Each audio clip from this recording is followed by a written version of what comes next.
Daqui a menos de 2 meses, a fisioterapia brasileira vai comemorar 51 anos de regulamentação das suas práticas. Mas com mais de meio século de existência, parece que foi só agora, em 2020, que o Brasil descobriu a fisioterapia. Esse reconhecimento que tanto meios de comunicação quanto autoridades governamentais e a própria população estão dedicando à fisioterapia surgiu como consequência de um cenário nada bom.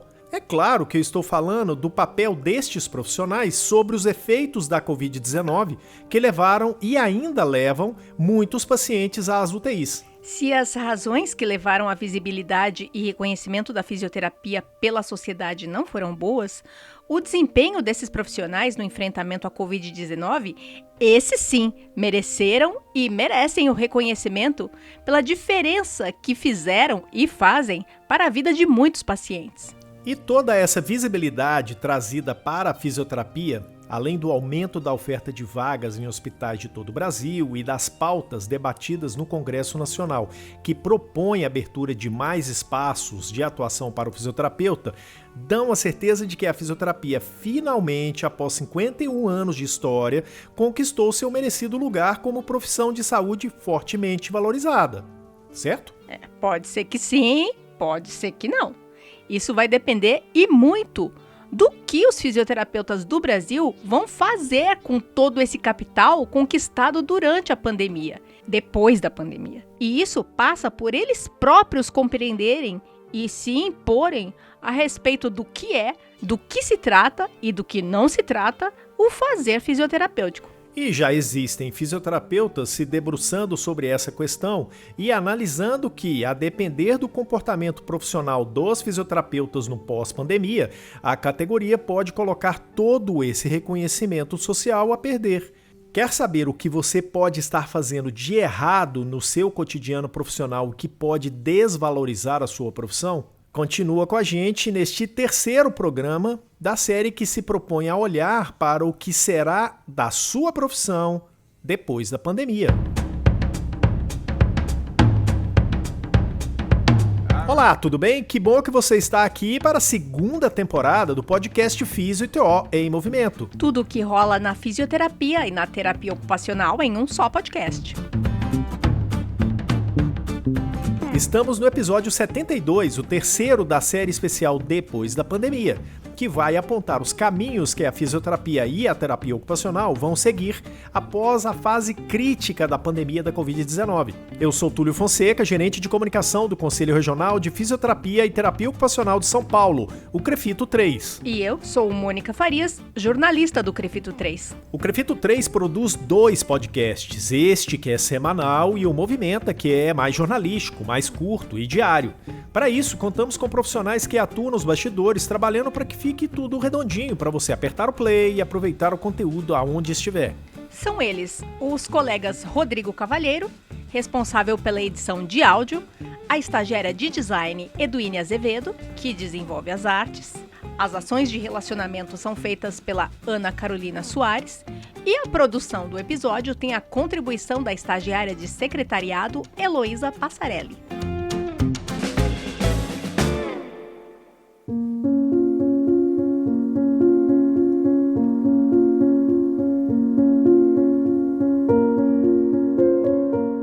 Positivo foi a gente poder contar com mais colegas, né, para poder fazer um trabalho melhor na linha de frente.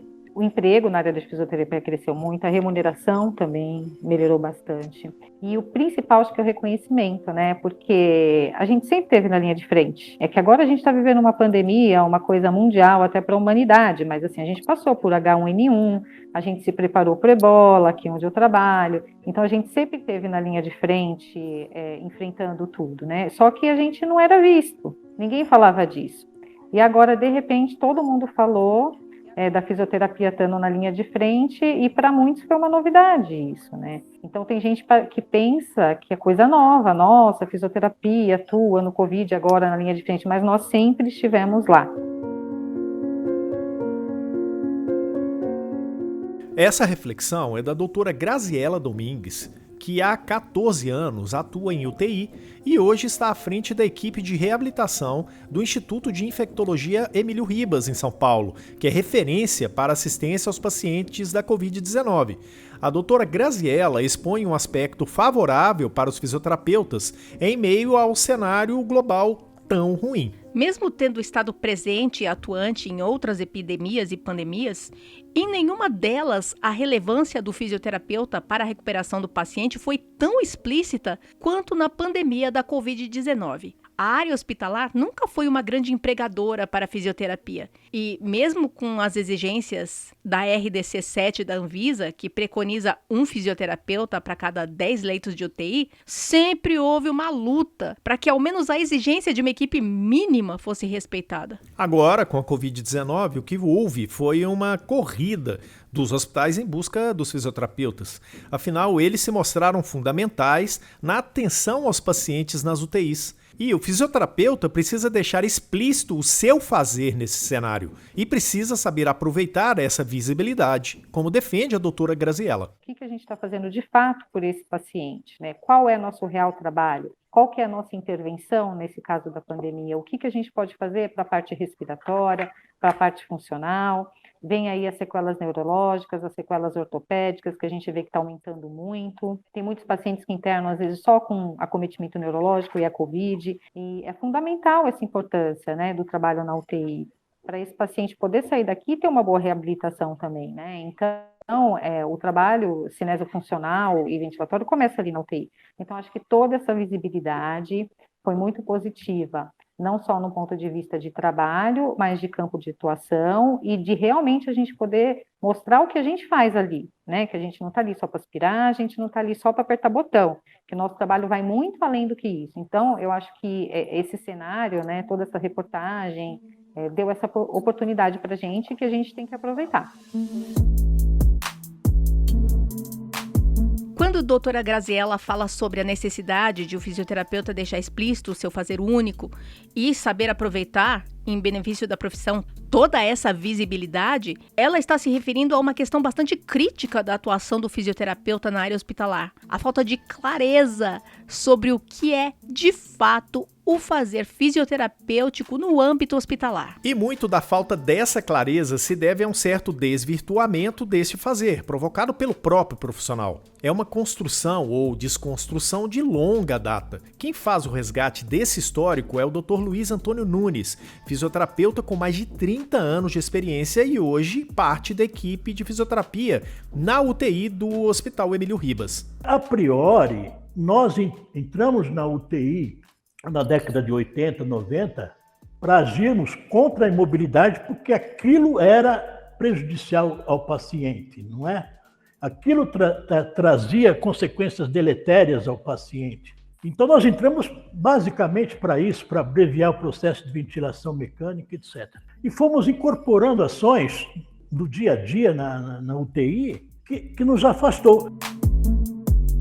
Se o fisioterapeuta se afastou do fazer fisioterapêutico, alguma outra atividade ele está fazendo. E isso traz consequências não apenas para o paciente, mas para a forma como o próprio gestor percebe a relevância da profissão naquele cenário. Às vezes a gente se apega fazendo tarefas que não são nossas, né, entre as atividades compartilhadas. Então, às vezes a gente está gastando muito tempo fazendo essas coisas e não reabilita. Aí, evidentemente, não vai valer a pena manter uma equipe tão grande para isso. Dr. Luiz é ainda mais contundente em sua avaliação. A gente está trocando uma ação que nós somos protagonistas para uma ação que a gente é coadjuvante, porque a enfermagem faz essas atribuições, o médico faz essas atribuições como transporte, cuidado da ventilação. Eu não estou aqui falando, vamos sair disso. E esse afastamento, esse apego a tarefas que não são exclusivamente do fisioterapeuta, não vem sem consequências. Se eu deixo de dar fisioterapia para esse paciente, ele vai ser prejudicado lá na frente, com certeza. Se eu deixar de dar funcionalidade para o paciente, preservar isso, ele vai ser prejudicado, porque alguém falhou, alguém deixou de contribuir com seu escopo de atividades particulares e entregou ao paciente coisas que não era dele. era um resserviço de uma outra profissão que deveria ter feito. E se o tempo do fisioterapeuta já é pequeno para realizar o que é sua atribuição, assumir atividades que não são obrigatoriamente suas acaba penalizando o paciente. Eu sou obrigado a fazer terapia respiratória, que não dá tempo mais para fazer. Hoje a gente percebe que na UTI, raras exceções você vê executar 4 ou 5 técnicas de terapia respiratória, 4 ou 5 técnicas de fisiomotora. Difícil, você não tem tempo. Por quê? Você está se ocupando dessas atividades e outras atividades importantes para a sobrevida do paciente, de acudir o paciente junto com o médico e a enfermagem, e você inverteu a pirâmide, você faz mais isso, que é importante, a sobrevida do paciente na UTI, o fisioterapeuta tem que agir. Contudo, a gente lavou as mãos e entregou a fisioterapia não sei para quem. E o Dr. Luiz lembra o porquê de o fisioterapeuta estar nesse cenário, algo que o próprio fisioterapeuta jamais deve esquecer. A nossa história toda, ela nasce da imobilidade do paciente na UTI. Diversos trabalhos são escritos desde 2000, desde a década de 80, 90, mostrando que a imobilidade no leito, ela contribui para prejudicar ainda mais o paciente. E o principal personagem que age contra isso, contra a imobilidade no leito, é o fisioterapeuta. Então, se ele fizer ações que contribuem contra a imobilidade e melhora a funcionalidade, nós vamos estar agindo para melhor sobrevida do paciente. Ele não vai, se fizer uma boa terapia respiratória, ele vai melhorar a sobrevida. Se fizer uma boa terapia neuromotora, ele vai melhorar a questão de independência funcional no leito, e, consequentemente, diminui a mortalidade e morbidade desses pacientes. E por que o fisioterapeuta muitas vezes se apega a tarefas menores, perdendo um tempo precioso que deveria estar sendo dedicado a fazer fisioterapia? Esse afastamento do fisioterapeuta em relação ao que é próprio da fisioterapia pode ter diferentes motivações: inexperiência, insegurança. E quem avalia é a doutora Graziella. Muitas vezes acontece que o profissional não sabe muito bem o que ele está fazendo ali, sabe? Às vezes ele não tem segurança no que ele está fazendo, ou às vezes ele não tem segurança de discutir o caso, de se impor como profissional, e aí acaba pegando essas coisas. Às vezes fala assim, eu vou lá, vou te ajudar nesse transporte, vou te ajudar a trocar fixação, não, você pode me chamar para aspirar. Então, eu não sei se ele faz aquele meio de campo, assim, às vezes com medo de ter um embate com a equipe, ou ele não ter segurança no que ele está falando, né? Só que esse comportamento de não assumir o que é seu e de, às vezes, priorizar atividades que podem tranquilamente ser compartilhadas com outros membros da equipe multi pode trazer consequências para a equipe. Aos olhos do gestor hospitalar, se esse profissional não mostrar a relevância da fisioterapia, ele poderá facilmente ser substituído por um técnico, simplesmente descartado. Na área hospitalar, importa muito, no olhar do gestor, o giro de leito. E a fisioterapia tem um papel importante nesse quesito. É importante mostrar o quanto a fisioterapia contribui nisso, até para ampliar o serviço. Mostrar o que é só seu é importante. Se o fisioterapeuta está ali apenas para fazer coisas menores, que não geram impacto e resultado nas planilhas, o gestor pode acabar entendendo que é melhor manter técnicos que podem fazer a mesma coisa e que custam bem menos. É o que avalia a doutora Graziella. A gente tem que mostrar o nosso valor, né? A atribuição que é só nossa, dentre tantas outras atribuições compartilhadas, os impactos de uma internação prolongada é muito grande. Então, quanto antes a atuação do profissional, quanto antes a deshospitalização, isso, infelizmente, né, são números, né, e custos. Então, é isso que o gestor vai ver e vai ver se vai valer a pena ele manter toda essa equipe de fisioterapia lá ou não. Porque para ele ter meros técnicos de aspiração, troca de fixação, ele não precisa ter um profissional, né, que está recebendo bem para isso, ele pode manter um técnico qualquer lá. Doutora Graziella alerta os fisioterapeutas para a importância de se colocar no lugar do gestor, de enxergar o serviço com os olhos do gestor, entender que precisa mostrar resultados e que, após esse boom de contratações provocado pela pandemia, o fisioterapeuta precisa mostrar que é, sim, muito relevante para o gestor em qualquer momento e não apenas em situações de crise. É o momento da gente ver o que a gente está fazendo e da gente pensar bem como a gente vai lidar com tudo isso para a gente se manter, né? Porque o medo é exatamente esse. Teve um boom, hoje a gente quase não acha fisioterapeuta no mercado, mas daqui 3 meses a gente vai ter o quê? Demissão em massa? Né? Então a gente tem que mostrar o valor do nosso trabalho ali. O que isso está causando impacto na gestão do hospital, para o paciente, né? E isso acho que é uma coisa que o fisioterapeuta não sabe lidar muito bem, né? Eu acho com essa coisa de o que eu estou fazendo ali, o que isso está diminuindo custos hospitalares, né? A gente não tem essa visão, a gente é muito voltada para a área assistencial, salvar vidas, parte ventilatória, mas a gente esquece, né, que a gente tem que trabalhar com indicadores, né, com metas terapêuticas, com planos terapêuticos, e isso a gente vai mostrar para a gestão, inegavelmente, ele manter uma equipe tão grande ou não, se isso vai ser positivo para ele ou não. Então, aí vale o pensamento do profissional no que ele vai fazer. Para o Dr. Luiz, essa questão é simples de ser solucionada. Basta que o fisioterapeuta entenda que precisa voltar às suas origens para manter para o futuro toda a relevância que conquistou durante a Covid-19. É importante que a gente rediscuta esse papel sagrado do que é a profissão de fisioterapeuta. Agora nós precisamos transformar esse legado positivo para esse momento aqui que é o pensamento para pós-pandemia. E doutora Graziella entende que essa questão deve estar nos pensamentos dos profissionais. Aí vale a reflexão, né, para cada profissional, de se o que ele está fazendo é fisioterapia mesmo. Eu acho que toda essa visibilidade, todo esse ligado que vai ficar, serve para a gente refletir das nossas condutas daqui para frente. Doutora Graziella acredita que, se o profissional deixar claro a todo momento qual o seu papel naquele cenário, se souber se impor, a probabilidade de ser chamado apenas para atividades mais simples é menor.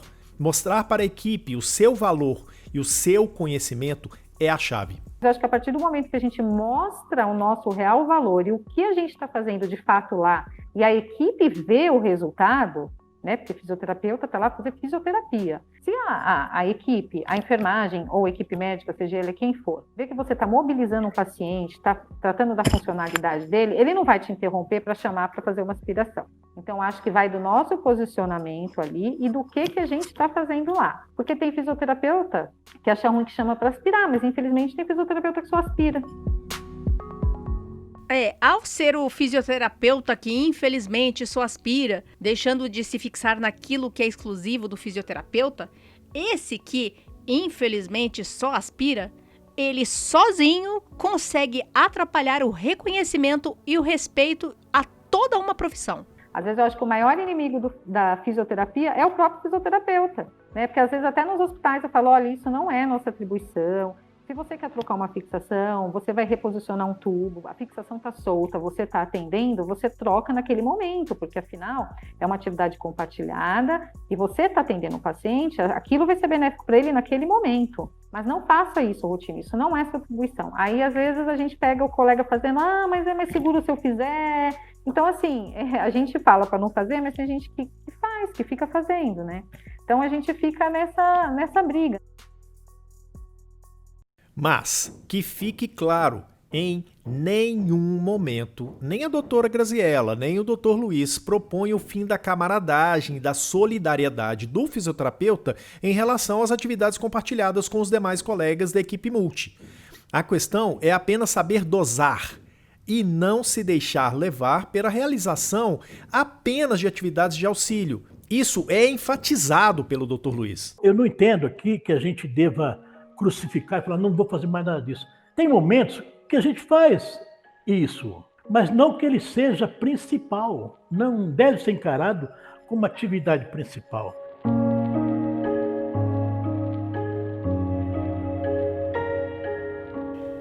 Nesta série especial, estamos trazendo os muitos legados da Covid-19 para as profissões. E ambos os entrevistados desta edição, doutora Graziella e doutor Luiz, percebem a oportunidade para que o fisioterapeuta retome, de fato, em suas mãos, as rédeas do real fazer fisioterapêutico enquanto membro de uma equipe multiprofissional, como um relevante legado da pandemia da Covid-19 para a profissão. Que essa pandemia nos trouxe a possibilidade de rediscutir nesse momento o que vai persistir na empregabilidade, que é o processo de recuperação, preservação de funções do paciente na UTI. É isso que vai garantir a empregabilidade desse colega para enfermaria, para centros de reabilitação. A gente vai ter uma demanda grande de pacientes que vão precisar de fisioterapeutas. O que eles vão fazer com esse paciente na enfermaria? O que eles vão fazer fora do hospital? E, como afirma a doutora Graziella, o que fazer com essa oportunidade que está nas mãos de cada um? Agora vale essa reflexão interna, para cada um saber o que vai fazer ali no seu quadradinho, para poder manter o seu emprego, né? Manter o seu emprego, manter a sua equipe, manter as suas atribuições de fato, e como vai ser daqui para frente.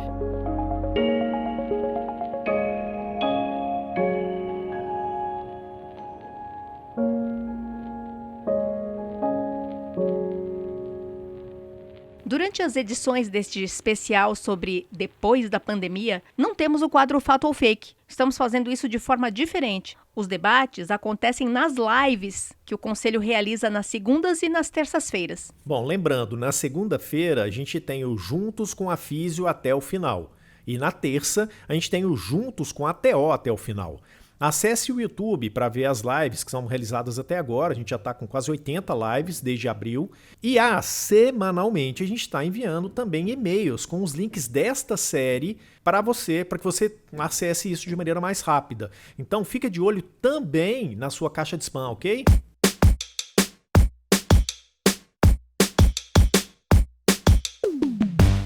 Bom, e assim concluímos o terceiro programa da série especial Depois da Pandemia, nesta edição 72 do podcast Físio e TO em Movimento. Tudo o que rola na fisioterapia e na terapia ocupacional em um só podcast. Esse episódio teve a apresentação minha, Túlio Fonseca, e da Mônica Farias, e a edição de áudio de Rodrigo Cavaleiro. Gostou do tema proposto para esse capítulo da série especial Depois da Pandemia? Então compartilha com os colegas e não se esqueça das lives, elas estão muito legais. Até a próxima!